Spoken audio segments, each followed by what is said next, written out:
And produced by Riley, Maggie, Savannah, and Austin. It was a sunny day, like pretty much every day. I was looking out my window and looking at my garden just out the window. Then I died. I felt nervous because I'll have to fight monsters and stuff, but I can't just wish my way alive. But I have a plan, and that is to be on my way because I really don't have a real plan.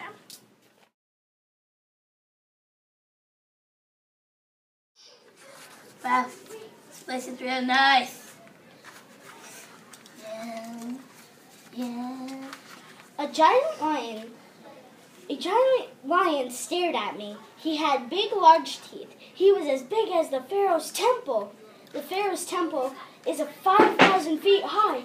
I took out the Book of the Dead, and I turned into a giant tiger. Oh, God, said the lion. I threw my giant paw at the lion. He grabbed my paw and threw me to the side of the wall. I fell to the floor, and the lion walked around me. Gonna cry to your mom? Mom, baby, roared the lion.